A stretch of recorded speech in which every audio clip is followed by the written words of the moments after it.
It's a Minimalist Monday edition of Optimal Finance Daily, episode 396, Reconsidering the Merits of Slow Acquisition by Joshua Becker of BecomingMinimalist.com.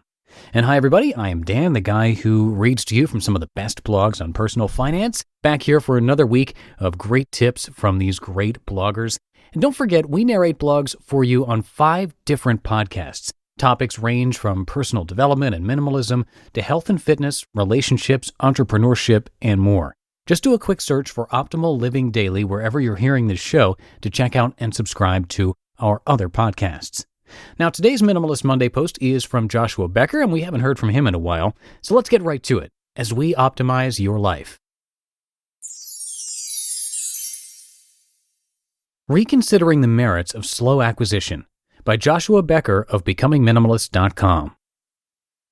From the outdated kitchen to the pastel-colored walls in the downstairs bedrooms, walking into my grandparents' house was like entering a time machine. It was a world of mid-century furniture, and not the kind from special art dealers or collectors. These were the default options purchased mostly in the 50s. There was a desk in the hallway, reading chairs in the living room, classic rugs, houseplants, and a grandfather clock in the entryway. The sectional was minimal and left room for plenty of guests. My grandmother would always read on the couch, and stacks of magazines filled many of the nearby cabinets. They never identified as minimalists when I was growing up. Frankly, the term hadn't been popularized yet. But everything had its purpose and place. The home felt complete with pieces that fit together like the perfect puzzle. Growing up, I looked in their home with awe. I have countless fond memories of summer vacations and family holidays in their loving home. They seemed to have it all together, and I wanted that. When I was older, I felt this social pressure to make a complete home from day one. To leave anything incomplete seemed somehow against a cultural norm. It wasn't until adulthood that a simple realization clicked. My grandparents took years to purchase a household of goods. They had decades together to acquire their belongings. And their home wasn't always like this. They consciously acquired things when needed. Stuff was expensive, too. This was all before the cheap labor and overseas manufacturing of the Walmarts of the world. Heck, they didn't even exist back then. My grandparents lived within their means every step of the way, depending on what was in their wallets. They carefully analyzed every purchase and reused everything they could. Maybe that's the consequence of being a product of the Great Depression? Who knows? What we do know is that our world has changed dramatically since then. The rise of easy credit has allowed for ballooning consumer debt, from about $2,000 in the 1950s to $16,000 in 2016. Now we are instant gratification generations, swiping now and paying over time.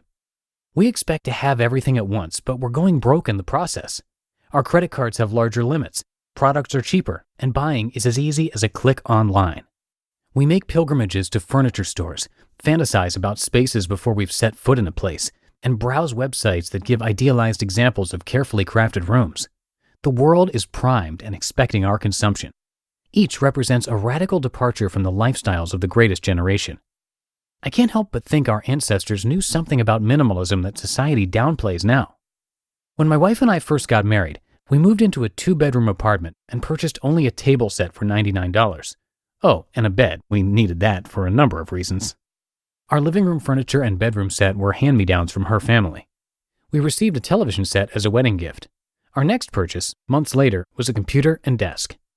We replaced the living room furniture 18 months later during a cross-country move.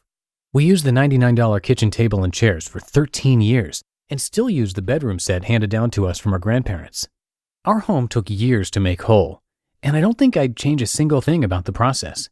It's a story of slow acquisition. But outfitting a home slowly and intentionally carries a number of benefits. 1, it prevents debt. Buying home furnishings and decorations is a costly endeavor. Accumulating slowly helps prevent the danger of starting out with costly consumer debt. It can take years to overcome financial mismanagement. 2, it spurs intentionality and thoughtfulness. When we accumulate slowly, we are more likely to thoughtfully weigh the significance of our purchases. Is this really needed? If so, what is the best option and avenue for purchase? The more deliberate we are in our timeline, the more intentional we become in the process. 3, it slows the accumulation of clutter and excess. The slower we purchase, the slower we accumulate life-draining clutter. And 4, it grants freedom in lifestyle. Consumer purchases inhibit freedom. They require money, time, and energy to acquire and maintain.